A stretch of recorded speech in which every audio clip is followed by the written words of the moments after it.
Well, it's Monday. Don't check that, Brett.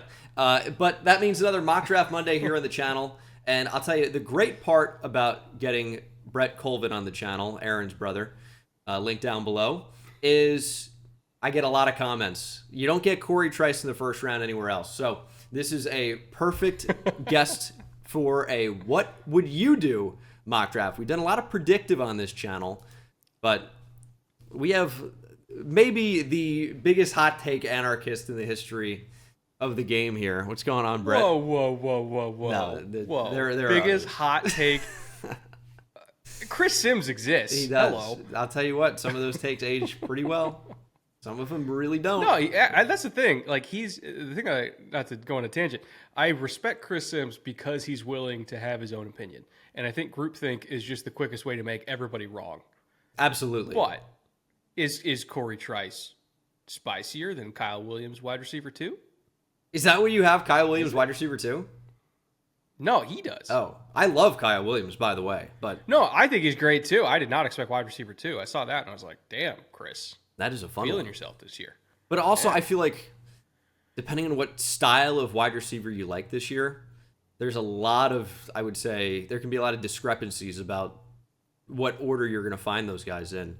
Because, I mean, depending on, each different team, is there a huge difference between a guy like Matthew Golden, Hookham, and Jalen Noel? I don't know that there super is in terms of like overall big board placement. You want to say that? So I don't know. And I love the Matthew difference Golden. between the difference between the 10th player and the 40th player in this class is not that different. No, it's not. We got one round today. We're going to kick things off with Tennessee. And I guess I'll take the first pick to make this easier. And it's always so tough with a what would you do, because I probably wouldn't take Cam Ward here because I like him. And I think there's potential. But do I think he's a classic 1-1 style player? I really don't. But if I can really sell myself on the upside, the reason I will end up taking Cam Ward here is because you are picking at 1-1. There is a chance he can be a franchise level guy. You can't guarantee you're going to be in range for one of those guys again. This is maybe to make it a little bit realistic, because I think Cam Ward ultimately does end up being the first pick. But I can sell myself on it. Would I probably just take Abdul Carter? I can say maybe there's an injury thing. Travis Hunter is a receiver / corner. Is he really one of those premier positions that's worth number 1 overall? I don't know. Either way, I'm going Cam Ward. Receivers get paid like it. They sure do lately. But what I say a lot on the channel is I have like the pyramid of hierarchy. I have quarterback at the top, and then I have OT edge in that second tier. And I think Tier 3 gets a little bit more interesting. I'd be curious to who would you have if you agree with me. But I think it's probably wide receiver, corner, and now maybe even interior defensive lineman in that third tier. Yeah. But I wouldn't have guard any position that, and not to get finance nerd on this, if you're looking at the position groups that are in line to get like top non-quarterback money, which is going to be edge, and it's going to be receiver, essentially. Like even the top of the tackle market has gotten outscaled by edge and receiver. And the top of the DT market has gotten outscaled by edge and receiver.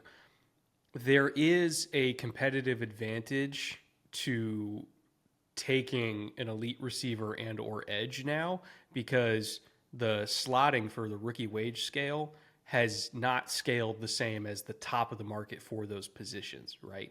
So if you're getting a legit top 10 receiver out of the box of Travis Hunter even at like second or first overall pick money, that still is going to give you a competitive financial advantage compared to if you're taking, like, let's say you take Mason Graham or you take a tackle or something like that. The difference in the money for production is not quite the same as at the top of the edge, at the top of the receiver. And obviously quarterback is its own thing. So there's a financial argument for it as well, to put edge and receiver as your tier 2, and then offensive tackle and DT as your tier 3. But it just depends on what aspect of this you care about. Yeah, that's a good point. Well, does that influence you if you're picking at number 2 as GM of the Cleveland Browns here, Brett? Oh, I'm taking Travis Hunter. all the way. Like, he's the best player in the draft. He's a unicorn. Cleveland is kind of an interesting spot for him because I don't really think they need him to play corner there. So he would just be a full-time receiver. And honestly, that's probably what's best for him too.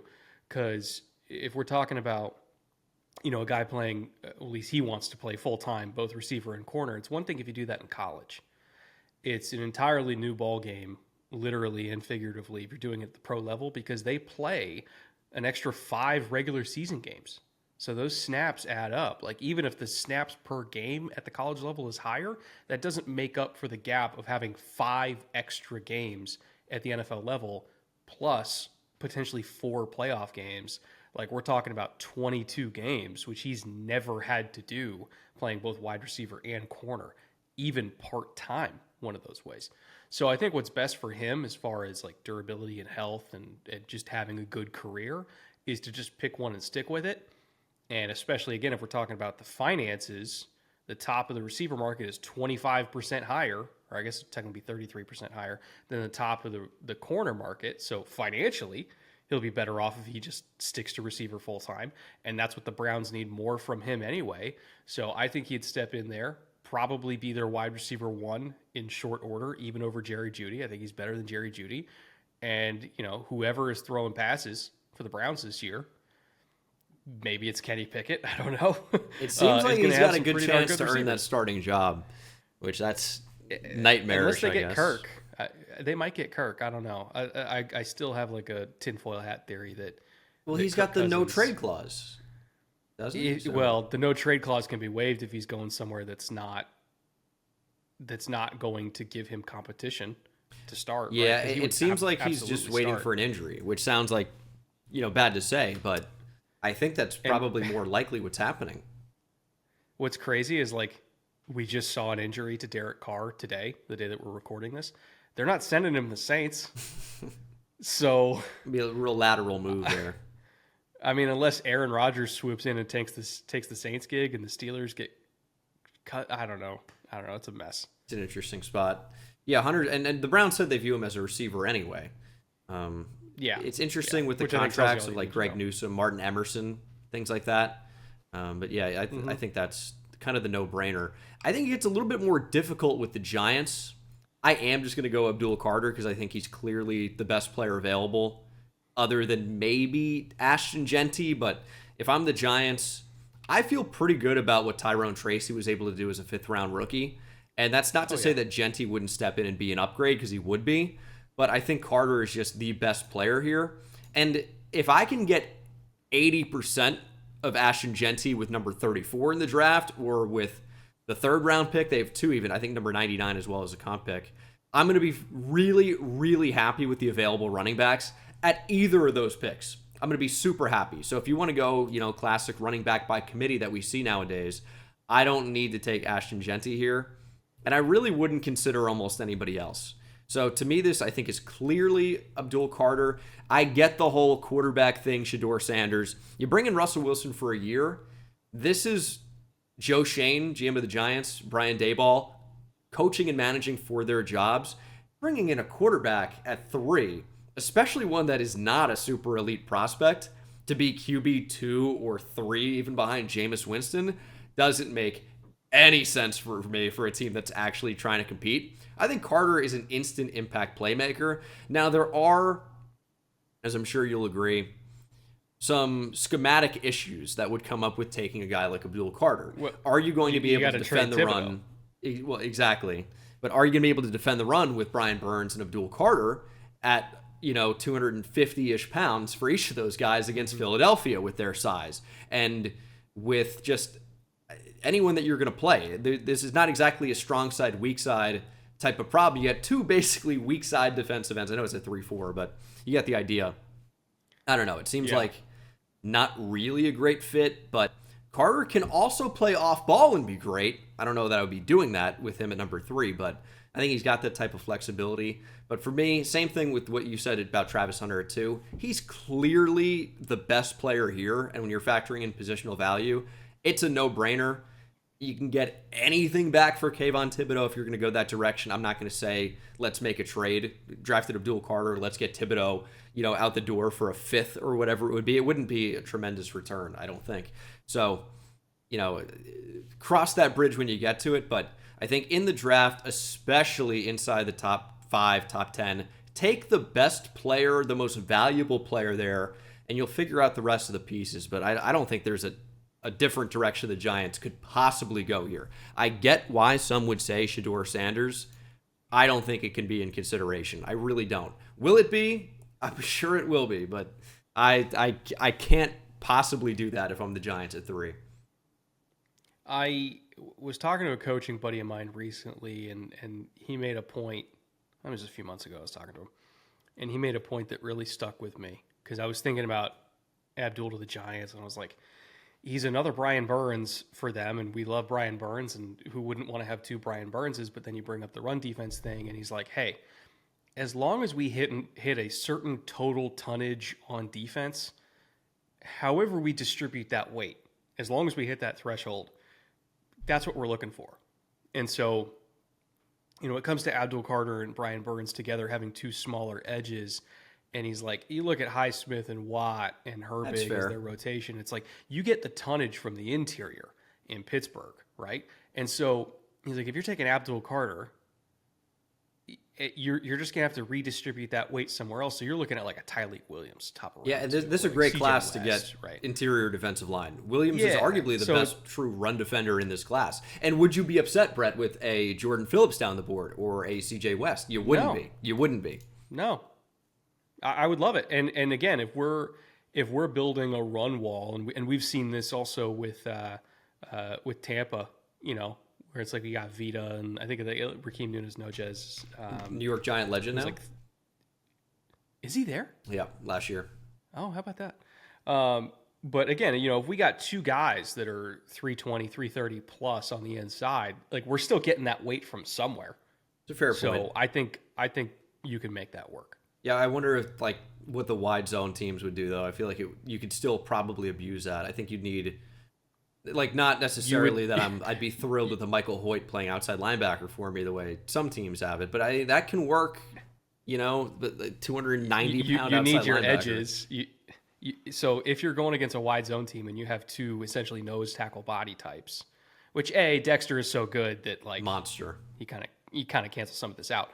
You basically just need to have confidence that Abdul Carter is going to beat the ever-living shit out of whatever tight end is in front of him and set a hard edge so quickly that everything gets turned back inside anyway. Which I think, in theory... It sounds great. It really sounds amazing. Yeah, just do it.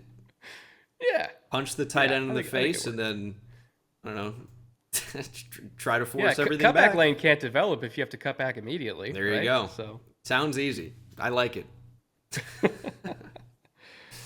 So I'm on the clock at 4. You are. Yeah. And this, I think, is a real interesting pick for you. I'm interested to see where you go. I'm going to go with Membu here. Josh Simmons, when healthy, I think is the best tackle in the class.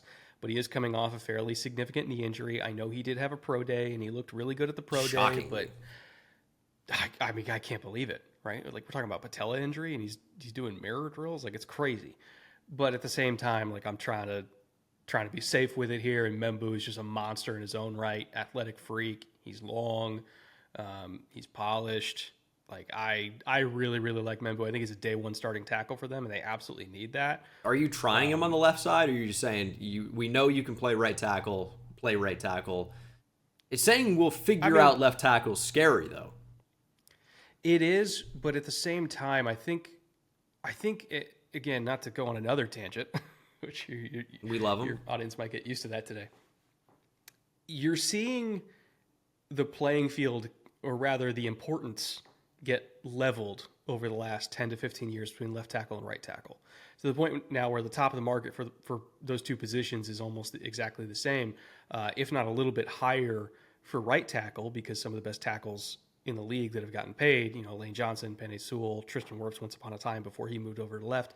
Right tackle is just as important as left tackle, and that's because the blind side, or the concept of the blind side, is not as let's say, heavily weighted as it used to be. You know, back when offenses were predominantly under center and you're doing these hard play action fakes and right-handed quarterbacks are turning their back to the left side and being literally blind to it for an entire 2.5, 3 seconds in their drop back with their hard play action fakes, you needed a left tackle that just straight up was not going to get beat.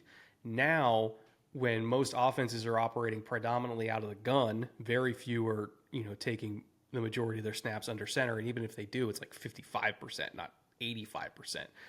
So most of your snaps are in the gun. Most of it's quick game. So like the quarterbacks can see everything. So there's not really a blind side for the most part, especially when the ball's getting out in 2 seconds or less.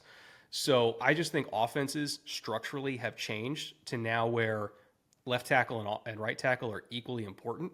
It's not that our right tackle's the Phil Loadholt, you know, Sure. run blocker, and our left tackle's our dancing bear. Like, it's not like that anymore. You just need to have 2 good pass protectors on both sides. So all that to say, Membu, whether it's left or right, I don't care. Whatever he's better at, leave him there, because he's going to give us a value regardless of what side he's playing on. I mean, it's interesting you said the Vikings because they're a great example of it now when healthy with O'Neal and Darisaw.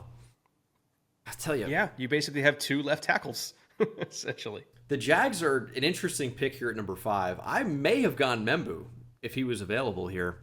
But, well, think about it, right? Are you going to sell me on bringing in, like, Robert Hainsey? And you're like, the O-line's completed. We're good.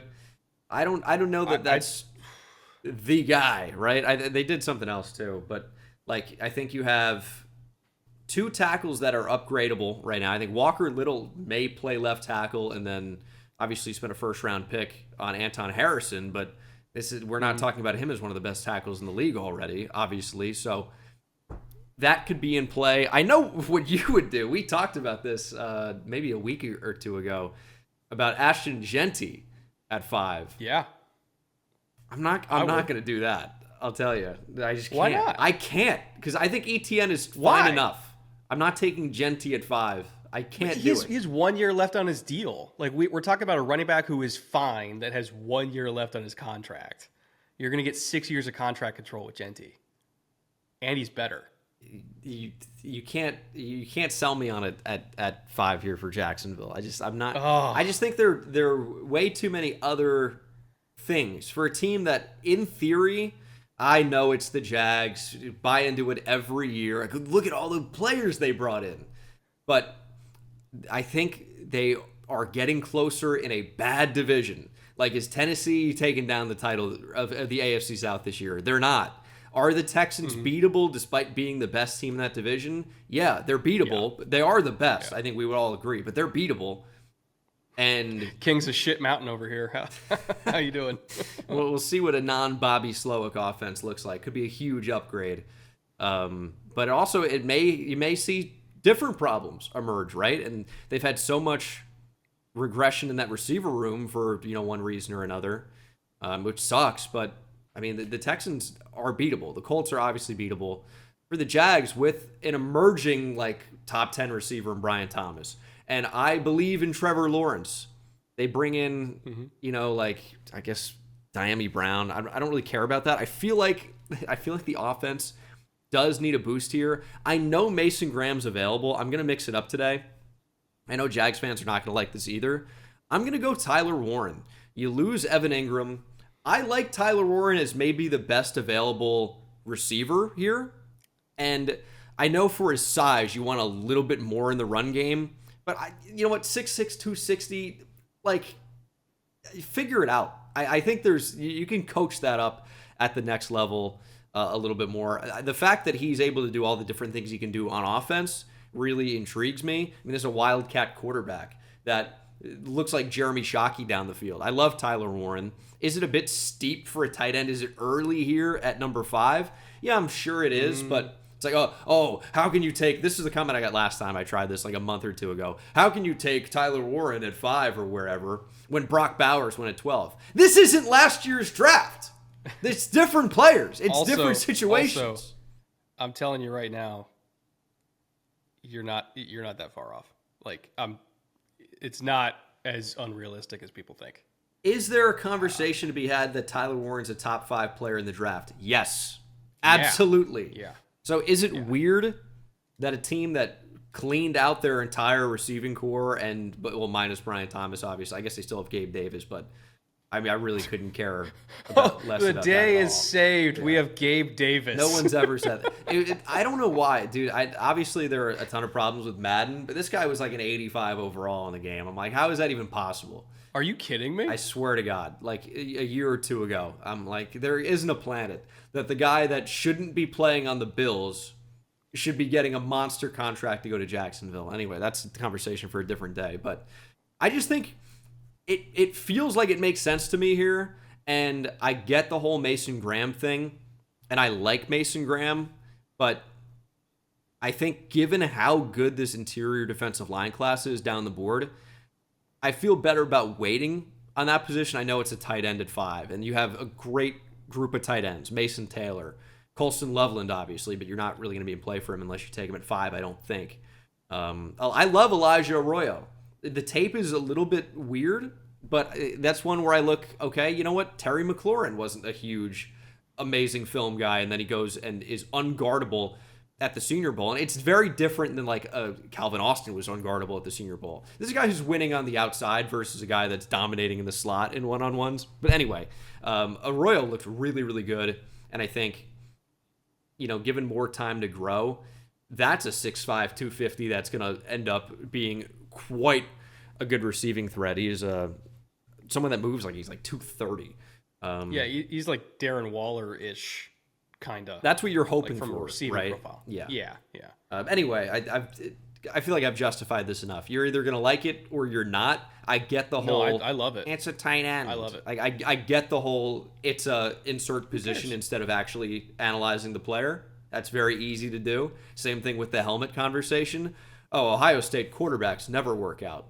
Yeah, I'm sure there was a big talk about Cal quarterbacks before Aaron Rodgers and Michigan QBs, even though Tom Brady exists. It's like, but that's just one. It's where do we draw the line? You know how few good quarterbacks there have ever been? Anyway, Raiders to you, Brett, at 6. I mean, I would have considered Warren at 7 anyway. Like, I don't think he gets past 7. So, like, Really? I'm good with that. Interesting. And then Genty, at 6 is a no-brainer. So I think no matter what, Genty and Warren were going to be gone by 7. It's just a matter of what order it is. You took Warren at 5. I'm taking Genty at 6, and we're rolling. Sure. I mean, you could give me a little bit more there, other than like, I mean, it's obvious. I mean, what do you want? He's an incredible running back prospect. Yeah, there you go. We know that the Raiders' offense is going to heavily lean on the run game. They really with Pete Carroll and Chip Kelly? I hardly believe that. I know, shocker, right? And I think if you're looking at and I just put out a video on this, like, oh, should you take a running back in the top 10? If you're looking at a lot of the successful running backs in the league, I have this philosophy of like, the offensive line sets the floor, the running back sets the ceiling. The Raiders, now they're moving JPJ to center. They still have a left guard hole to fill, but if you're doing like Jonas Savaiinea in the second round to fill your guard hole, and you got Ashton Genty, so now your floor is raised from the offensive line, your ceiling's raised from Genty, like that's the makings of a dominant run game. So like it is easy to say like Genty, yes, done. But I feel like the analysis is just he's the best player on the board, and the one other major hole they have on offense you can fill on day 2. So I'm just going to do that on day 2. I'm going to take the fun thing now, and by the end of round 3, we're going to have an offense that looks pretty darn good. Yeah, I like that. I mean, it's really is the obvious pick. We've talked like ad nauseum about it's a running back. Same thing with the conversation we just had about tight end, but it's like you get the 5th-year option, you get them for their prime. Like, was Ezekiel Elliott a bad pick when he went? No, he was the foundation of the offense. He just wasn't worthy of the second contract. But if you can get a top player at their position for 4 years and then, again, 5 with the option, like, why would you not do that? Again, it is kind of like a finishing off piece, but the Raiders O-line has some pieces to work with. I don't know. Also, like, if we're being real, like 5-6 years in the NFL is a long time. Super long. You can't draft because, what will their second contract look like? You're drafting, it's a 2 or 3 year window that you're hoping they're going to reach, 90% of their peak. The Jets are tough here because they bring in Justin Fields. I guess somebody's excited about that. Maybe Justin. He got $20 million a year. Yeah, it ain't bad. This is an interesting spot. I'm tempted to just go Mason Graham because he's here and he is good. I think I know what I'm getting out of Mason Graham, and it's going to be a good starter. I don't know what his true ceiling is. I like him as a player. There are a lot of players in this class that I like. Maybe they could be more, but who knows? It's kind of a big question mark. To me, that kind of feels like the safe selection for a team that does need help on the interior. I do like the idea of Mason Graham with Quinnen Williams. I know there are a lot of other really good interior defensive linemen in this class. Kenneth Grant, there's a lot to like. Walter Nolan's got, I think, as high a ceiling as any of them. Derek Harmon, I think, is going to be a really solid NFL player. And then you have some of the more, fun, more situational guys down the board.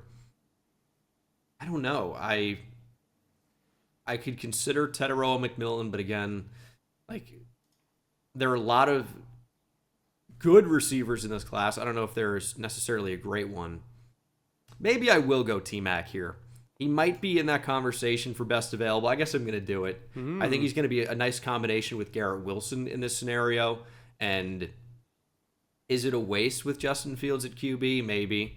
But this is your throw the ball up to George Pickens type player. I mean, I guess T-Mac and George Pickens are not similar players, I would say, but obviously size that you can trust a big catch radius where they have that in common. I don't know. I don't love the Jets here at 7. It's two guys you can move around, right? And whether you want T-Mac to be the X or if you want Garrett to be the X, either one of them could do it, and also either one of them can play in the slot. Either one of them can play Z. So it does give you a lot of flexibility in that regard. To your point, the Jets are in a really tough spot because that's where the cliff hits. There's so few blue chip players here. Are you going to take a shot on one of the developmental edge rushers? I guess you could, but it's weird. You could, but it's again, is it more appealing? So it's tough. I would, if you think Will Campbell could play right tackle, I would consider Campbell there. Yeah, I think the Jets are hoping for Membu. That's I think their best case scenario. Yeah. If Membu gets there, you hope that the Patriots are enamored with Will Campbell, and you have Fashanu at left tackle, you have Membu at right tackle, and you're just going to set and forget, and you're going to hope that's going to be good enough. With the Panthers, I am between two names right now for entirely different reasons. Jahdae Barron and Walter Nolan are the two that I'm considering here. Walter Nolan has a higher ceiling. Jahdae has a higher floor. I'm more confident in Jahdae just being a good player. So if the goal is just hey, let's get out of the top 10 with a good player in a draft that overall doesn't have a massive top end to it, and we just need to get somebody who's good. Yeah, I think I'm talking myself into it. Let's go Jahdae Barron. Fun. For Carolina. Horns up. Chow Smith-Wade's their current nickel. I think Jahdae would immediately be not that I dislike Chow Smith-Wade a lot, but I just think Jahdae is an elite nickel prospect who also, I think he can play outside. I know a lot of people think that he can't. I think he absolutely could, but if worst case scenario, he's an elite nickel for us. I mean, I think there's in this particular draft with the way this board has fallen, there's worse things to come out of the top 10 with than an elite nickel that we know is going to be a productive impact starter for us for the next 5 years. Yeah, Barron is just tiny. That's the only concern. It's short, but also incredibly short arms. But I know they had a lot of injuries at corner last year, but is that Lions defense the same as it was last year without Brian Branch? No shot. So I think a really, really good nickel is as valuable as ever. Will the NFL finally agree with their draft selections? I don't know. We don't see nickels go this high, but in terms of a player that will actually impact the game, I think this is a really good pick. He's really good. Let me ask you this question. If we knew ahead of time what Teron Johnson was going to be, and you went back to Teron Johnson's draft, I don't even know what round he went in. 10, 15. Probably day 3. Hold on, I'm gonna Google this. But yeah, I mean, even He was 2018. even a Kenny Moore, in the 4th right? round. Like some of these guys are hugely impactful players from this. Mike Hilton, you know, these guys are not that you'd take a guy like Mike Hilton in the 1st round. We're not saying that necessarily, but you know, how many different? I want to know the percentage that you see teams run 3 wide receiver sets. It's high, right? I could pull that up, but it's got to be at least 70%. So to have a really good slot corner, immensely valuable. And to your point, you know, we've seen Jade play the boundary, and it's Texas's defense was really interesting last year.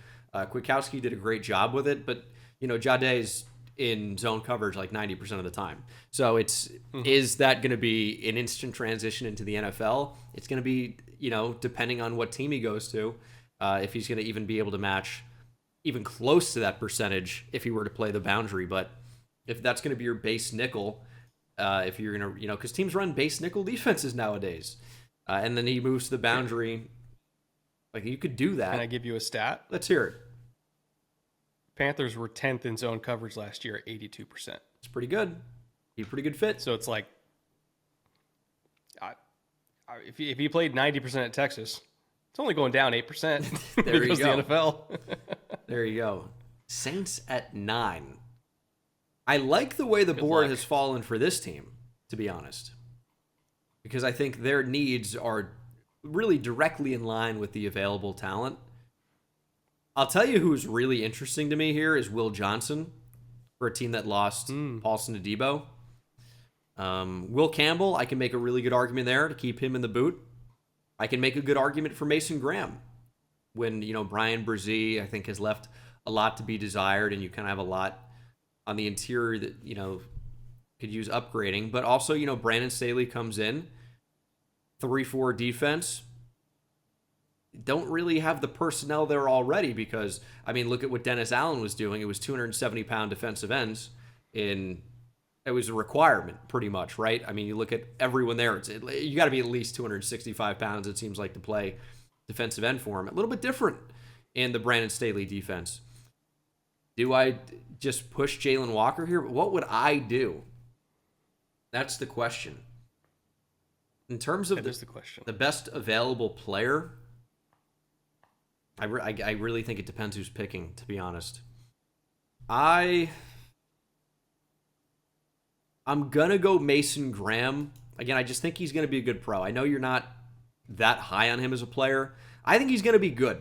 I am, you know, slightly worried about shorter arms in the trenches, but he's such a leverage monster that I think you can get away with that. What is his pass rush upside really going to be? That's, I think, a legitimate question. But I do think he's going to end up being a good player. I know what he brings me against the run, and I feel good about it. And if I'm the Saints here, I'm trying to take someone that I think will be good. I don't know that you need to take the absolute biggest swing here. They're in like a weird limbo kind of position. Like, I feel for the Saints because I don't think you're even close to good enough to win a Super Bowl, but you're not good enough, in my opinion, to be one of the worst teams in the league, especially in the NFC South. But I don't know. Like, the Saints are weird. Will the Kellen Moore experiment go well? It's a weird situation to go into. I don't like the Saints' 2 or 3 year outlook. But anyway, I'm going to go Mason Graham here. I do think he's good. I think he's worth this pick.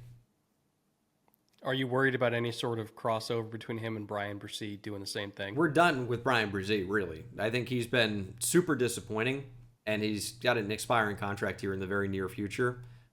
I don't think you were enamored enough by Brian Brzee to even consider him as a long-term answer. It's if you don't like Travis Etienne, you can't sell me on Brian Brzee here. I was just gonna say future player. Come on.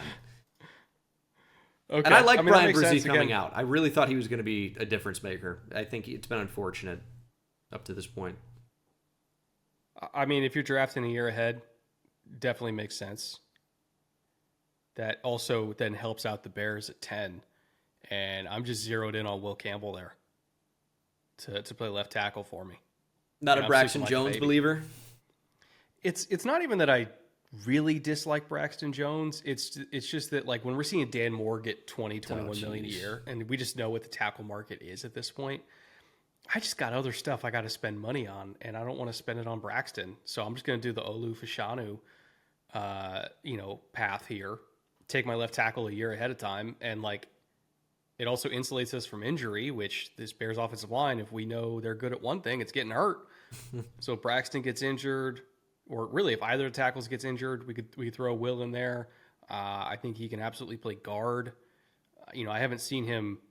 There will be a Jonah Jackson before, injury, I'm sure, at some point. I mean, I'm not wishing that on him, but it has historically happened a lot. I just think that this is the kind of pick that insulates you from that, and also gives you a 2026 option at left tackle, so you don't have to address it next year. Yeah, it's hard to argue with any of that. 49ers at 11. This one, I really like the pick a lot. I love this player. I think when you point to the Niners, it's very easy to come up with a billion different needs right now. And I think you can kind of help yourself out in a number of different ways. You lose Dre Greenlaw to Denver. Leonard Floyd, I think, is in Atlanta now. You really need help off the edge, but linebacker's also a need. I'm going Jihad Campbell at 11. I think he's such a phenomenal player. I think this is a guy who can make an impact off the edge if you want him to do that. I mean, he's a 5-star edge recruit to Alabama. There's obviously some procedure, and if you've seen him play, he can win off the edge. He's explosive, athletic. I think he's long enough overall. But then you look at him as a linebacker, he doesn't have to play Mike. I think when you look at his true deficiencies as a player, it's like diagnosing and then making a play. You don't have to. Just be a chase player. And he's good enough in coverage. So now you have two like freak athlete linebackers in Jihad Campbell, Fred Warner that excel in coverage. You're like, stick this team into Tampa too and let them go to town. Fred Warner up the seam and then Jihad Campbell. I think, oh man, this is such a fun fit to me. I'm not saying Jihad Campbell is Dre Greenlaw, but I think you can find a really, really good replacement for him here at 11. And hey, it's 3rd and 10.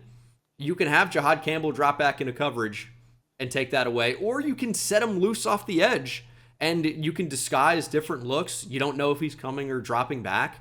I mean, as you know, the name of the game for a defense is disguising, right? And I think Jihad Campbell really lets you do that. Love him as a player. I wouldn't think twice about it at 11. I mean, if you're looking at the legacy of the Niners taking linebackers, Patrick Willis, Navarro Bowman, Chris Borland, once upon a time, Fred Warner, Drake Greenlaw, I'd even throw Reuben Foster in there. Like, this team knows how to pick linebackers. Brian Reuben Foster was a develop menace. Linebackers. Well, God, even so Ahmad good. Brooks was a good player. A little bit different than the other guys you named, but Alden Smith, if we're talking outside linebackers as well. Well, I Like, think Campbell has that knows- flexibility.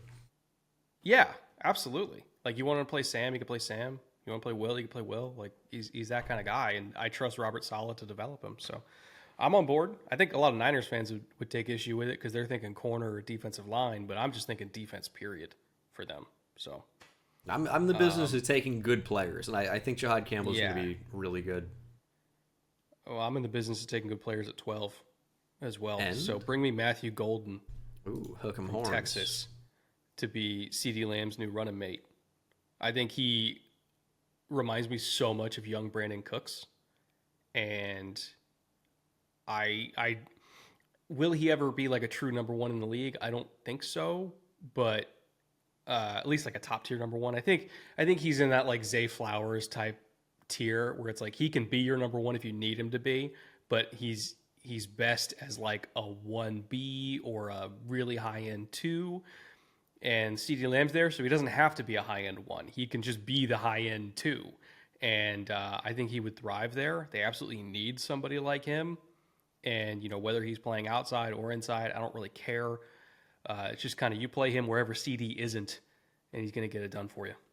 Yeah, I like that a lot. Well, I don't. As a Giants fan that unfortunately grew up a Texas Longhorns fan with all my Texas family, it's an unfortunate combo, but the player, I think, is quite good. And I think the next one is, too, here at 13 for Miami. I love Malachi Starks. I think he's phenomenal. 2023 was a lot better than 2024. You're not going to hear me dispute that. The value, though, is with a boundary corner, and Will Johnson's arguably the best player here. And you look at Miami, Cornerback is a glaring need. Obviously, Jalen Ramsey. Kader Kohu's fine. But I'm looking for someone that can be a big upgrade on the boundary. I don't know what Cam Smith is going to be. There are some concerns with Will Johnson's, I guess, everything. Like, between his 9th percentile arm length. That's weird for a press man corner. That's really, really weird. And there are concerns with his deep speed. There are concerns with his health overall. But I watch him and I go, this is a really good player. And another guy where 2023 was a lot better than 2024. But, you know, not that it's the same exact situation, but you remember with Derek Stingley coming out where we could say a lot of similar things where it's like, man, he was a lot better a couple of years ago. And then the team wasn't as good and he wasn't as good. And he struggled to stay healthy. Not to say that Will Johnson will be what Derek Stingley is, which is now what, the highest paid corner ever? Or maybe even the highest paid, I think highest paid corner. Is he the highest paid defender? Surely not. But at least... Stingley? Yeah. No, he's highest paid DB. Okay, there you go. So, Yeah. But anyway, Will Johnson, I do think is worth it here. I think you can attribute a down 2024 to a bunch of different things. I'm hoping I can get the 2023, even the 2022 version of Will Johnson and develop that guy. And then Jalen Ramsey and Will Johnson as your boundaries. Pretty good. That leaves me in a predicament at 14, right? You got a lot of different options. I think you got some good ones too. The chalk pick for Indy is always Tyler Warren, but he's just not going to be there. So I think Colts fans just need to prepare for a world where Tyler Warren is not in Indianapolis. Well, are you mad about Colston Loveland if you want to go tight end? Not at 14. I think that's in play. It's a little early for me. He's a not good that player. I dislike Colston Loveland. He is a good player. It's a little early for me. I think offensive line is fine, more than fine. I think offensive line is good. You could use a guard good. for sure. Because they lost. Are you not a Goncalves guy? Is he going to play guard? I assume so. I don't know. I mean, he was what, your 3rd or 4th round guy at a Pitt a couple years ago. I don't know what you can expect out of him. Yeah, last year, rookie year, out of Pitt, which he only went in 3rd round because he was injured. He probably would have gone in the 2nd without that. But I thought he played well. I didn't for them. see him enough to have an opinion. I just know that they lost Fries to Minnesota, I want to say. So, yeah. I think they need pass rush because their edge rush right now is kind of like even after investing in Latu last year, they lost Odengbo, right? Underwhelming. Yeah, really their whole defensive line, like even if you're looking at the interior, which is the strength of the defensive line, with Buckner and Stewart, they're getting up there as far as age. So I think you could invest in IDL here. Oh, boy, this is tough. I also thought, like, I had, like, Jihad Campbell in my back pocket as a pick for them, too. But that's gone. Maybe, like, if medicals check out for Benjamin Morrison, I wouldn't hate that. Yeah, boy, this is really tough. They did bring in Charvarius Ward in free agency. That was a nice pickup for them. Yeah, I'm more thinking, which I love that pickup for them, by the way. I'm more thinking for opposite, just because I was never like a huge Juju Brents guy anyway. Another high but at the same RAS time, guy. I'm thinking, how about Kenneth Grant? Lock it in? Get another big body. Yeah, lock it in. Get me another big body in the pipeline. To learn behind Grover and DeForest and kind of give us a future option there. I like that. All right. I feel like it makes it easy for me at 15 because Terry Fontenot is unlikely to take an edge rusher here. Just doesn't really want to upgrade the pass rush, but I really do. And I like the edge rushers available. I think depending on what type you like, I'm gonna be taking Shamar Stewart in the 1st round. Brett wouldn't touch him in the top 100, I'm sure, but I'm gonna go Mike Green here. Mike Green, top 100. Mike Green is another great athlete, but is a legitimately good pass rusher right now.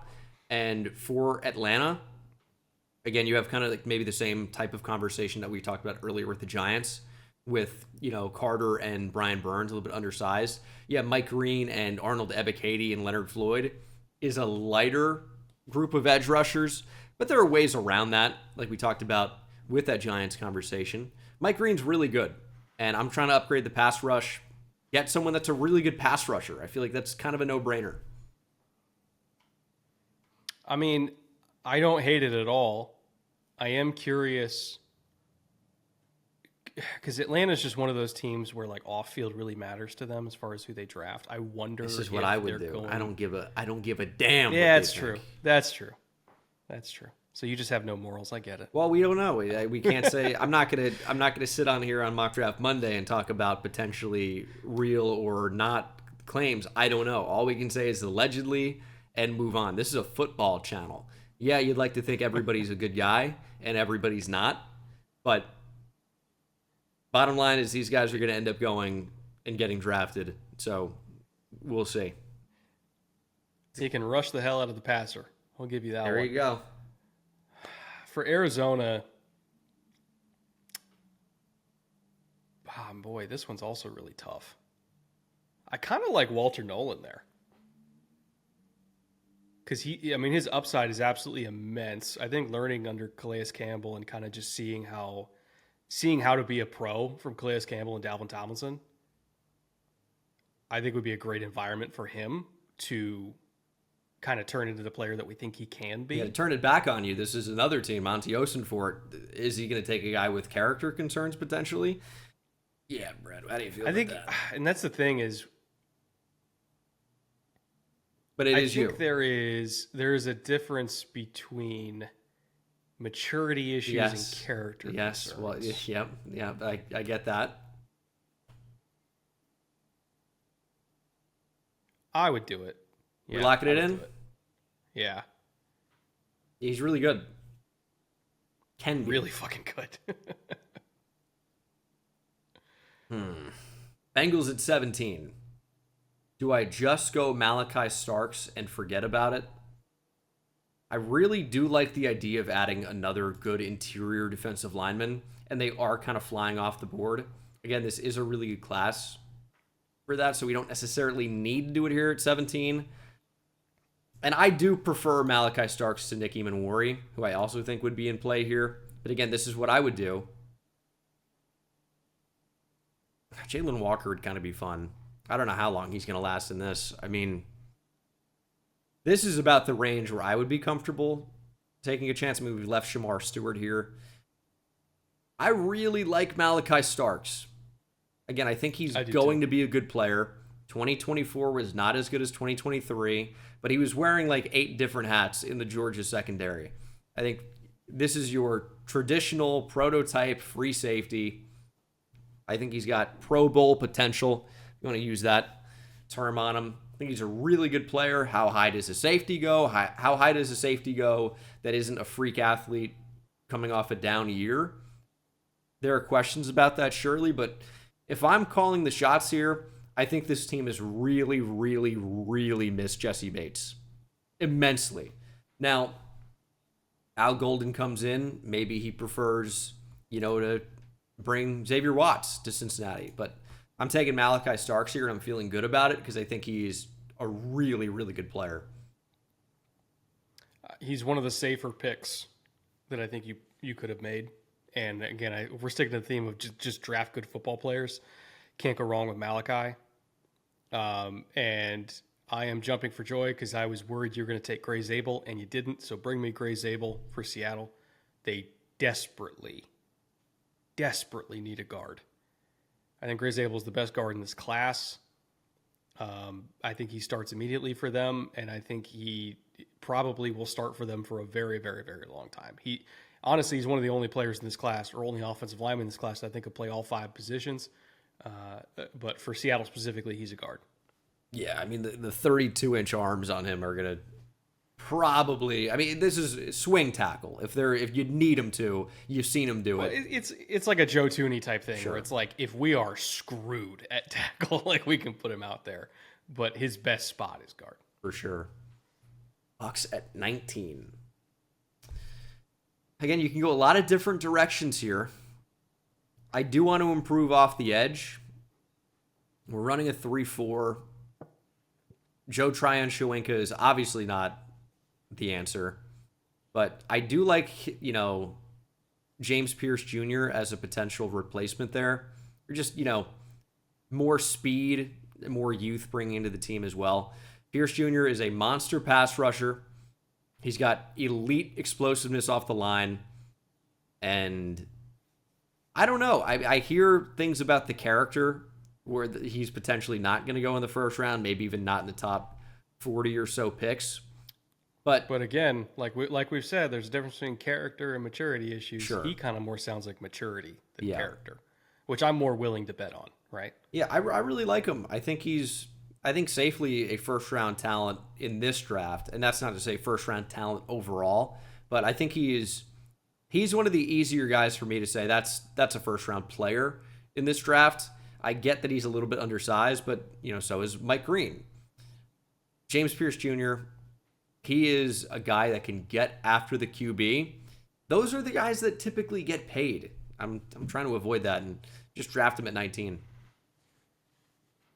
Yeah, I don't hate it. It's probably the top end of the range for me, but it's still in the range, right? So fills a position of need. And again, if he's in the room with a bunch of pros that can kind of, get him into the program, for lack of a better word, sure, for lack of a better term, kind of like what happened with like Jalen Carter, right?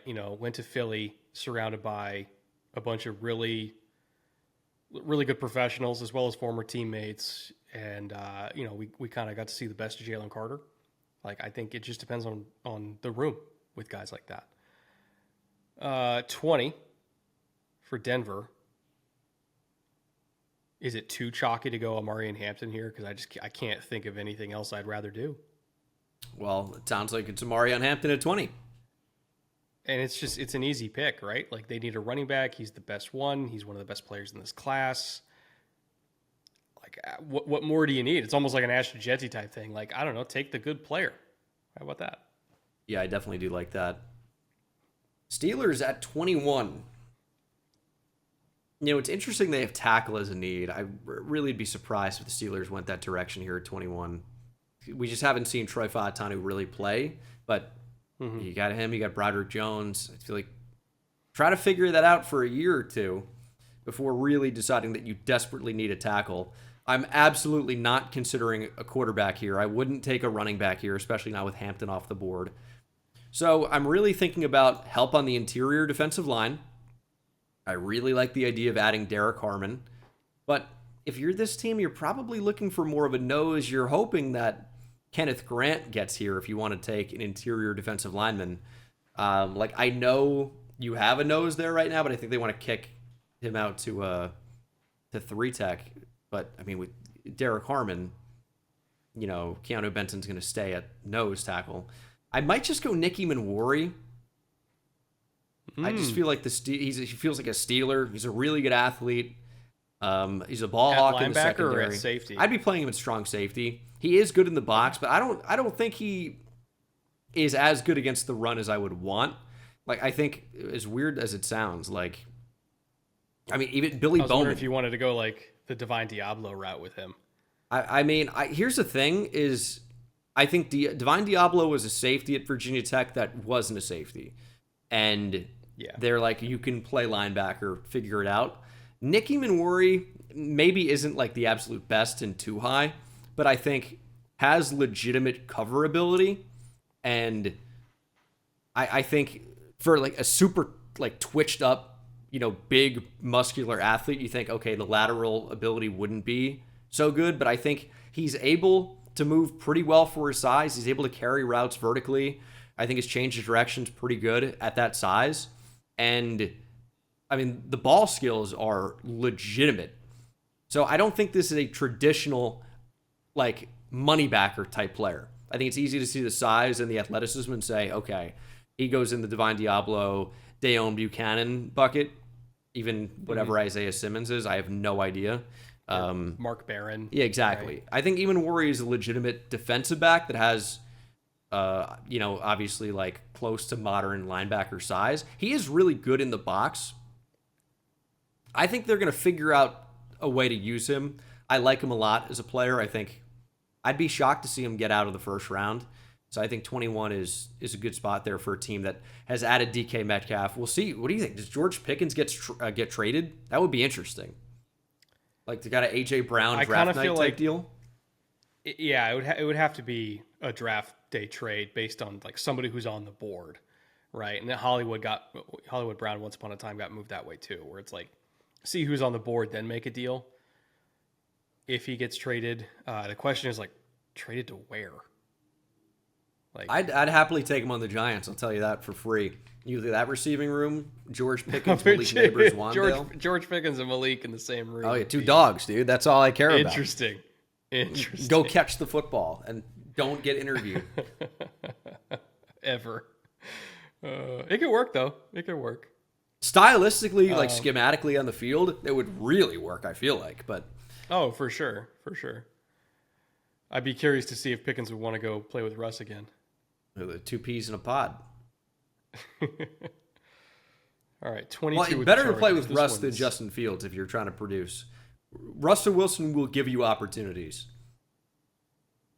Yeah, that's true. Not over the middle. No, well, it's George Pickens. If you're a player like Pickens, yeah. To be fair, he has. I know people are going to get on me. Actually, I saw him take a slant 70 yards to the house, dude. Okay, it's the exception versus the rule. This guy's an outside receiver. Anyway, continue. Did I tell you about my George Pickens underdog story? By the way. No, am I cutting this out? Or is this going in? No. You can leave this in. It's actually hilarious. Use code Bengal on Underdog. Link below. No. Use code Brett on Underdog. Hello. It's getting bleeped out. No, EJ and I, we're doing a TNF stream because we do a TNF stream where we have like an underdog pick'em slate every single Thursday during the season, and like we got Underdog to do like a special George Pickens half yard pick for us for this TNF stream. And that was the game where he went like -2 yards. Jesus. And so Underdog had to like, obviously they paid out the free pick anyway, but it's like really the one time we do a George Pickens half yard pick. The Kollmann curse, dude. And he goes negative. Oh, unreal. Anyway, Chargers at 22. Well, you didn't take Derek Harmon, so I will. I absolutely love him. He's great. I really do. I think he is a day one starting 5 technique / 3 technique, whichever spot you want to put him at, which I think is kind of a sneaky need for the Chargers right now. For sure. Right now they got a Tito Agbonia, who's fine. They got Tier Tart at nose, who I like. And then you got Deshaun Hand at the other defensive end spot, who again is fine, but they don't really have like a dominant ass kicker. And I think they need one. And Derek Harmon is like the dominant ass-kicking 5 technique. Yeah, how about a guy that led all interior defensive linemen in the FBS in pressures last year? What a transfer acquisition to Oregon, by the way. And they still didn't do anything. It helps when you lose 25 pounds in one offseason. Did he really? Now he knows. Yeah, he was 340 at Michigan State and then dropped down to 315. I didn't know he was that big. Yeah, he was massive. But he slimmed down and he was in the best shape ever. Because Oregon was like, yo, we already have Caldwell, who's 335, 340. So it's like, we don't need 2 nose tackles. You're 5 technique. So he slimmed down in one offseason to get to like that 315 body type and had the best football season of his life. So he's just going to play at that forever. But that like he looks like very like Stephon Tuitt-ish to me. I love him. That's a fun one. I mean, yeah, speaking of 5 techs, he was pretty good. I feel like that's going to be an underrated player. Like, you don't hear anyone talk about Stephon Tuitt, but he was among, 3-4 ends. He was among the top 5 in the league for a decent stretch there. He was close amazing. Yeah, he was really good. He was amazing. Packers at 23. You're up with Packers. Yeah, sure am. Sure didn't forget. I'll tell you, I could see them doing this. I like the idea of adding Josh Simmons. I'm not going to do it here, but I do want to throw it out there as I do like the idea. I know you look at their offensive line. They paid Aaron Banks. They drafted Jordan Morgan in the first round. They still don't really have a left tackle to me. I know Rasheed Walker's there. I've said what I said. Josh Simmons, in terms of value for a player that doesn't have to play tomorrow and can just really heal, I don't mind it. But if I'm the Packers, I really want to add a corner. I really do. But then looking at the corners, I'm not thrilled with almost anybody here for a bunch of different reasons. But can I make a suggestion? Yeah, let's hear it. There is a really big edge rusher who can't pass rush on the board. That sounds like a Packers It sure does. There are actually a couple here that fit. Big SEC defensive ends. I know their production last year was abysmal. I don't think the Packers will take an edge rusher here. I think they like their edge room. And I know that seems crazy, but you spent a high pick on Lucas Van Ness. You're hoping Rashawn Gary is not as bad as he was last year. And then I think Brenton Cox Jr. is actually legit. I like those guys off the edge. I really do. And I know, again, you were disappointed by 2024 production. Like, there's absolutely no argument there. But if I'm the Packers, I'm way more worried about what I'm trotting out there at corner without Jair Alexander, right? So I think this player is a stud. I know there's some injury concerns for sure. But going into this defensive scheme, and maybe I'm the hot take artist now, throwing him out here at 23 at this stage, but I'm going with Savone Revel. Going into this defense. Oh, I thought you were going Benjamin Morrison. I was like, please. No, I'm going Revel here. I like the upside significantly more. He's got legit size. He's a freak athlete. We were robbed of testing because he tore his ACL in like week 3 or week 4. But this guy is a really, really good player. And in terms of guys that can really cover at an elite level in this class, Revel's at the top of the list for me. Can he defend the run? Well, he's a really good cover player, is my answer to that. And that is what I care about most at corner. Like, yes, you don't want to get absolutely bowled over there. They're just going to run crack toss, and then the play is over. It's a touchdown because you have no ability to make any impact. But in terms of covering number ones, I think Revel's got potential down here at 23. Is he going to be a first-round pick? Doesn't seem like it, but I really like his upside among the players available, and I love his fit in Green Bay. So that's who I'm going with. He's a draft crush of mine, so I got to show him some love. Haven't talked about him in a while. He's also a great dude. Me and EJ talked to him for like 20, 30 minutes at Shrine Bowl and talked to his dad as well. Like, he is such a good kid. Like, I love him. I wish him all the best. Whatever room gets him is going to immediately fall in love. Great person. At least based on my interaction with him, obviously. But that's all that counts. Firsthand that's experience. all that counts. I mean, I've never heard anything bad about the kid, but I really love talking to him. He just got a smile that lights up the room. There we go. 24 Vikings. I'm going to stick with corner and go Benjamin Morrison. I'm really happy that you left him on the board for me. Vikings I was gonna need a corner. I don't know if I would qualify them as like desperate at corner, but I definitely think it's a need. And I think Benjamin Morrison, if you go back and watch 2023 tape, I mean, we talked about this a little bit with Malachi Starks, but like, if you watch 2023 when he was healthy, he was insane. Agreed. Like, that is the best corner tape in this class.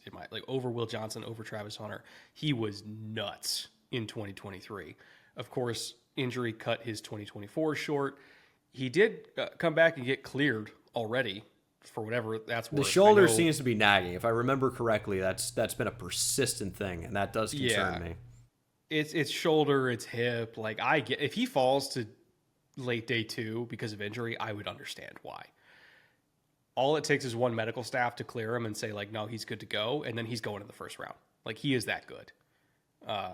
Again, I don't know what his medical situation is, but in the absence of that, where I could just pretend he's going to be healthy, he's one of the 15 best players in this class, might even be one of the 10 best players in this class. To get him at 24, I think is a value. Sure, yeah, it's a good argument. Texans at 25, I feel like the board really could not have fallen much better because Do it. Yeah, okay, you don't even know what I'm considering here. You probably do. I know what you better be considering. Okay, what do you think? This guy right here, Josh Simmons. Simmons, or I would even accept Connerly. I'll tell you, I'm considering Luther Burden at 25. Oh, I really like Luther Burden. Like, it's another 2023 is better than 2024 type of guy, but I really do like him. Make me start pulling whiskey off that wall. What do you got back there? You got a little anything like it's aged 15, 20 years up there? You're high rolling? I'm going to need something that's like If you pick Luther Burden right now, I'm gonna need something that's 120 proof. I'll tell you that much. I really am considering it. I really like him a lot. I think you are missing something in the slot now, and I think Burden does have outside flexibility. He's so good with the ball in his hands. I feel like that's a guy you just get him the football and watch plays happen. I do think the value is on the offensive line here. Now, the thing that's interesting about it is they want to move Blake Fisher to left tackle, supposedly, and go just run Titus Howard back out there at right tackle. Oh, I wonder what that's going to look like. I can't even imagine it. It wasn't ever great. Good. So I feel like tackle obviously is very much in play. I think guard is in play too, because you look at that team and it was a disaster. And then I can totally buy Kelvin Banks moving to guard or having tackle flexibility. Oh shit, Banks is on the board. Yeah, and I think it's ultimately who I'm going to end up taking there. I also think Simmons could play guard, to be honest, with his size and movement ability. Only 33-inch arms for Simmons is a little bit interesting, by the way. I thought they would be longer. But, yeah, Kelvin Banks is here. I get to keep him in state. I get to throw the horns up on my pick. And that's what I'm going to ultimately end up doing here. Because I feel good about him at left tackle, and then Blake Fisher can play right tackle. But if you're addicted to Blake Fisher's my left tackle, Titus Howard at right tackle, which I don't know why you would be, I can just play Kelvin Banks Jr. at guard and feel good about that. So either way, I'm pretty happy with that pick there. I didn't even realize Kelvin was still on the board. That's huge. He's a really good player, I think. I love that. That's like, well, honestly, that's best case scenario for the Texans. So I kind of think he's going to be there in Southeast Texas. You think so? I kind of do. From what I've heard, it seems like he's really being considered more as a guard, and it would not be weird to see him be available in the 20s. But to me, I know it's a different scenario. But if Will Campbell is absolutely left tackle, Kelvin Banks Jr. is not absolutely a guard. So I don't know. Anyway, whatever. I guess we'll see. We will. You know, and I've played out scenarios before, like when I was on Trevin Connor's show, where I took him to Cincy, even though they already have a left tackle for the next year or two, contract wise. And I was like, well, I can play him at guard until I need him at tackle. So like I thought if he's being considered as a guard, he could go to that kind of situation, or like maybe Seattle for that kind of situation where it's like we can play him at guard, and if we need him at tackle, we can play him at tackle and feel good about it. You know, to get him at 25, over the moon. So good pick there. Hey, thanks. What are you going to do for the Rams at 26? I know who I would take. Tough. You do? Because I don't. Yeah. I would plug in Colston Loveland here and feel really good about it.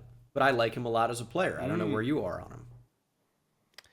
Specifically with the Rams, it's a great fit. I wouldn't hate that at all. And this Scroll down a little bit. Super weird comp would be Cooper Kupp role, but it'd be similar. I know he's not going to be able to do all those things, but we have Jalen Walker here still. Got to do something about that in the near future, and I think I will maybe. Got Trey Amos there. Trey Amos makes a lot of sense. I think Donovan Jackson's being slept on, too. The fact that he was one of the better guards in the class, had stepped in at left tackle and was awesome outside of the Penn State game, which was his first time playing left tackle in college ever, I think. I don't get how he's not considered more highly. I mean, he's a pretty safe... I don't know if he'll go round one, but like round two, I think he feels pretty safe for me. Boy, this is tough. I mean, D-line's taken care of. We're fine there. Linebacker, they just straight up don't value it at all. Would you ever go Shedeur Sanders here? I don't think you should if you're the Rams, but you're in the range where quarterback makes... I really should have considered that more at 21, to be honest.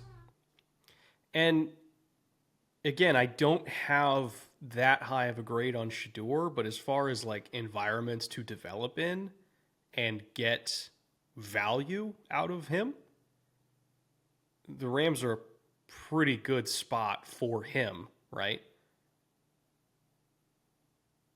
I still don't know if I want to pull the trigger because we're in a Super Bowl window and we're really trying to maximize. That's why it gets really hard down here. Like once, if we who knows what's going to happen, But there's a real scenario where Shador falls out of the top 20. And if the Steelers decide that they don't want him, or maybe they get Aaron Rodgers or whatever, right? Who's taking him?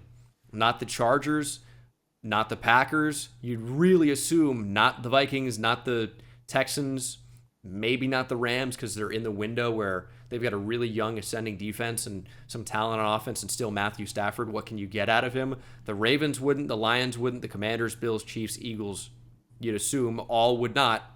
Obviously, trades exist, but here in a mock draft where we're not doing trades, where do you get a player like that off the board?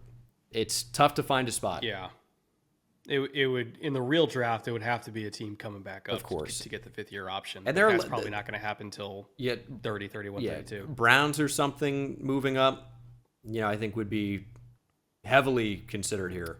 And then, combining Travis Hunter and Shador, although I'm sure Travis Hunter might roll his eyes. Although I don't want to assume anything. Here's one for you. Rob Havenstein's going in the last year of his deal. Sure is. And he's 34, or going to be 34 after this year. How about Josh Simmons, right? Because he doesn't have to play left tackle because Alaric Jackson's pretty good. So he'll get time to heal properly, not get thrown out there super early. If one of those guys gets hurt mid-season, you're not completely screwed at tackle like they were last year when they took offensive line injuries. And you just have a natural heir apparent at right tackle and or left tackle, depending on which side they think he works best on. Yeah, let's go Josh Simmons. Yeah, it's tough to fault that. It really is. Ravens at 27. I'm getting one of these edge rushers off the board for sure. They've kind of been lingering, and I like them. It's just I preferred other things for some of the teams that I was representing. And I think for the Ravens specifically, I think they'd be able to make something with Jalen Walker work really well. So that's who I'm going to end up taking here. There are some tweener concerns with him, but at 27, I'm thrilled about it. From everything you hear, the guy is a super alpha, high character leader, and I think that sounds like a Raven to me. You get a bunch of those guys all on the same team. I think, you can hold each other accountable, and that defense can be really, really good. And they were already productive last year, right? But you're not relying on Kyle Van Noy long-term to, throw up another double-digit sack season out of nowhere, seemingly. And good player, right? But, Walker's got some of that versatility. I do like him off the edge long-term. I don't think he has any coverage chops, really. I think if I'm having him not get after the QB, he's going to be a spy for me. But again, I think you have a team like the Ravens, which a bunch of talent all over the field that is able to use versatile players historically really well. And again, if you're going to play him at linebacker, you do not have to play him at Mike in any scenario here. And you can just have kind of a hybrid, but I want him getting after the QB. We'll give him some time to develop as a player. I think Baltimore is a really good place for that to happen. As far as teams that take tweeners and make them productive, like the Ravens are very much at the top of the list. I'm trying to think of who it was that they had a few years ago who played like Sam linebacker for them and rushed off the edge and played inside and put his hand in the dirt. I'm trying to remember who it was. But, again, this is a team that has a long... Houston. Bowser, Tyus Bowser, right? Tyus Bowser, yes. So imagine a even more twitched up version of Tyus Bowser as far as that role, right? Tyus Bowser. So, I'm shocked I pulled that there. It was a great pull. Shoot, he was nice. I was like for Titus. Yeah. I'm like, don't say Titus Young, the Lions receiver. How about that for a pull? My God. I know. I did see him on Twitter today. It was a top 15 or 20 what ifs. I'm like, what's the what if here? I know he had a ton of off the field stuff, but he wasn't really ever that good. He was a top 50 pick or whatever, but the what ifs were crazy. I do remember though, back when I was collecting cards, I had a redemption for somebody legitimately good. And with the redemption process, if they can't get the guy to sign, they'll just give you a replacement. And I remember waiting a year, and they ended up sending me the replacement, and it was a Titus Howard auto. I'm like, what? And then around the same time, it was like Thanksgiving-ish of whatever year that was. I swear to God, he got arrested 3 times in the same week around Thanksgiving of like 2012. Someone can fact check some of that, but I'm telling you, it was at least twice in the same week around Thanksgiving of whatever year that was. What a guy. Speaking of the Lions, they're up here at 28 for you, Brent. I mean, the temptation is to go Donovan Izaraku. I'm trying to think if there's anything I would do that supersedes taking the fun edge rusher to pair with Aiden. Yeah, based on what you're scrolling, I kind of feel like that's the play here. Yeah, let's go Donovan Izaraku. Because this is a team that, I mean, their pass rush, honestly, was good last year when their guys were healthy. It's just they weren't, so like a month and a half, 2 months into the season, it was Aleem McNeil versus the world, and that worked for a little while until Aleem got hurt. So they ran out of guys, right? So I'm gonna just bolster that pass rush, give them one more pass rusher to hopefully help them weather the injury storm this year. Ideally, it's not going to be as bad as it was last year, but I love Donovan Izaraku. I think he's a slam dunk first round pick all day long. I think he could go to Atlanta at 15, even that high. So getting him at 28, it's good value for me. There you go. I'm going to go back-to-back edge rushers here. Really, I guess 3 in a row. I'm going to call Jalen Walker. I'm going to go Shamar Stewart.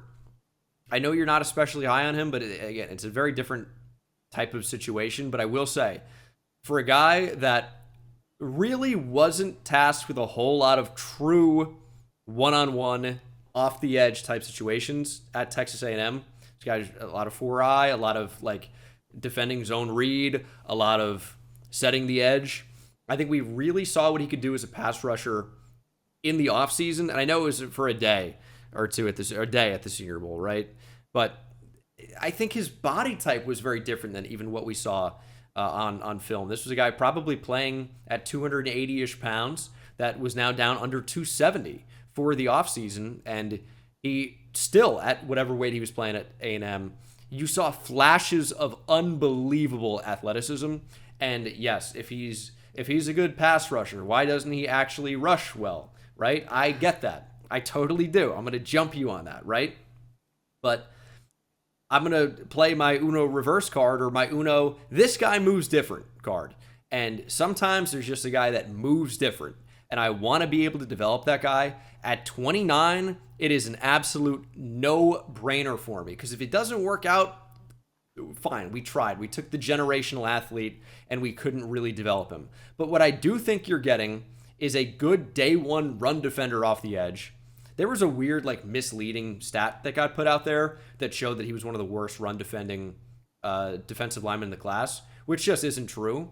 If you, one, actually watch him, please. He's very good at it. And then two, if you look at what was cited was PFF, and then if you go to PFF, his run defense grades were actually good. The graphic was incorrect. So, I don't know, it was weird anti-Shamar Stewart propaganda. You can say what you want about him as a pass rusher at this stage in his career, but the guy's good against the run. Like, that was weird to me. From everything that I've seen, which was, I guess, 5 or 6 games, the film, this guy's really stout against the run. So, anyway, I think he is one of the best players in this class. Whatever. That's not to say he's a blue chip, but I think he's a top 10 or 15 player in the class. I think he moves different, and I'm willing to bet on the upside and the development playing a true edge role. And you know what? Beef him back up and play him as a hybrid defensive lineman. I can buy that as well. I like the player. I think at 29, like in the back of the first round, I'm definitely more open to it because you get the 5th year of contract control, which then just gives you a longer runway for development. If you take him in the second round, especially like high second round, you're only getting a runway of 4 years. And if it's like a Trayvon Walker type situation where it takes him till the 3rd year to become a productive pass rusher, then it's like, okay, now we got to pay him, and he just started playing well. Yeah, that's fair. So it's like we kind of like wasted the whole rookie deal waiting for him to develop. Whereas if you take him at 29, okay, now at least we're getting like 2 cheap years if you're including the 5th year option, or technically 3 cheap years if you're including the 5th year option of like production for not a lot of money, and then it's a little bit easier to stomach the extension. So like I advocate for it on that basis, where at 29 you get the 5th year option, at like 10 for the Bears, that's where I'm like, but on a 10th overall pick, like we do need somebody who can contribute like now, right? So I think it's just, there's a big difference between top 10 and like 29 contextually. So I'm okay with it there for sure. I'm also going to go pass rusher, by the way, at 30 for the Bills. I'm going to go Princely with Madden Rebuild. Ooh, interesting. Another character concern guy. Exactly. Right. General theme of today. There's so many of them in this class, and we haven't even got to receiver, thankfully. Well, again, character versus... they did bring in Joey Bosa, but again, Joey Bosa, how many games are you actually going to get out of him at this point? And, Greg Rousseau can't do it all by himself. AJ Epinesa never really turned into what they hoped he would. They need to bring Boogie Basham back. I mean, they need anything. They need something. Giant legend. Give me a flamethrower like Princely Umanmielen off the edge, and it just gives us another card that we can play, because we know we're going to have to go through Kansas City, right, to get there. And if the one way that has been proven to beat Kansas City is overwhelming firepower on the defensive line, I'm going to do that. I'm going to get another defensive lineman. Yeah, I like that. But if based on that logic, and I've got the Chiefs 31, it's really, I selected wide receiver, offensive tackle, corner, and interior defensive line. But I really also would consider Mykel Williams here, and I feel like he would really fit with Spags. And at 31, I know you'd be taking him at 32, more than likely, I would say. You can go a couple different directions, but I feel like that's solidly in play, yeah. Oh, I got somebody else in mind. Interesting. You can have Mykel. Well, I don't know if I'm going to go that direction. I think he is going to end up being solidly a first-round pick. But I don't know if I can take him here at 31. It's one of those situations where I do feel like he's too good to be available. Like, same thing with Colston Loveland. But I don't know if I want that right now. If I'm drafting, yeah, the player's great, but I might have a fit I prefer. And I really do like Luther Burden. I really do. And I don't know if I like him, top 10 or 15 good, but I do like him in the first round. But again, it depends who you're picking for. The thing that I come back to with this team is, man, it's really tough to watch their tackles play on a consistent basis. And they have not drafted. Every time I take a tackle for the Chiefs, I get the same comment, which is, we don't develop a tackle. It's not worth drafting one. It's like, you haven't taken one in the first round since Eric Fisher, who's been out of the league for multiple years and had a decade-plus career, right? So you don't know that you don't develop tackles. You haven't taken one with any worthwhile pick. Well, that's not to, crap on picks down the board, but, obviously you'd think higher hit rate on first rounders. Also, they did develop a tackle. Like, Mitch Schwartz played his best ball in Kansas City. Yeah, I think you can argue that he was developed in Cleveland, and then obviously his best play was with the Chiefs, I think you'd say, but he was still good with the Browns. Well, for sure. It's just, he peaked at, he became an all-pro in Kansas City. So yeah, it's not like they can't take a guy and make him better. Yeah, and also the other argument is development is a tough word to use there, I feel like. Because they're not. I think what people generally mean is homegrown, like developing from prospect to like serviceable player, not like really good to great player. I feel like that's cheating a little bit. It's like if you're out in baseball and you're like, the Yankees developed Juan Soto because he had his best year as a Yankee. It's like the guy was already a stud. Anyway, whatever. I get your point. I mean, if we're talking about development, all the Chiefs guys, well, at least the good Chiefs guys, whether it was Mitch once upon a time or Trey Smith or Creed Humphrey, they go to Duke Manyweather every single offseason. And, I look at the best tackle left on the board, Josh Connerly, where he was at this summer with Duke Manyweather, with Trey Smith, with Creed Humphrey. And he went out and had a really, really good year. So if we're just like, okay, we won't do the development, but Duke Manyweather will, and we still need a left tackle. And I know Chiefs fans are like, yeah, but we signed Jalen Moore for $15 million. It's like, it's a 2-year deal. Who gives a shit? Like, for $15 million a year, like, I don't care. Like, they took that just so that if they got screwed and there was no tackle there in the first round, they would be okay. It doesn't mean they're not going to take a tackle. Like, that contract is not screaming at me, no tackle. Yeah, it's another fair point. I am going to go Josh Connerly here. I just think that we saw when the Chiefs were desperate and they're like, you know what, we're going to take our all-pro left guard and move him to tackle, and it's not going to go that well. Like, okay, Joe Thuney did a great job. It worked until it didn't, but it really didn't work when it didn't work, right? And if you're going to be the Kansas City Chiefs, multiple, time Super Bowl champion in a very recent window, and playing against the best teams, Joe Thuney holding up at left tackle, I know he's not even on the team anymore, right? But Joe Thuney holding up at left tackle against whatever teams that you're supposed to beat, that's fine. But you're going up against the cream of the crop in the playoffs, and you will be making playoff runs every year. If you don't have a line that can protect your Hall of Fame quarterback, you're in trouble. I'm going to go Josh Connerly here. Long-winded to say here is what I think the obvious pick is, but there you go. It is. It is the obvious pick, but it's also the right one. I think most of the time it works. Like, it's like you give the Colts Tyler Warren every time at 14. I'm like, well, if he gets there, he's going to be the pick. So what do you want from me? Like, Chiefs fans, if you're mad about this, let's say you go into the year with Jalen Moore as your left tackle who plays okay, like not even good, but just plays okay.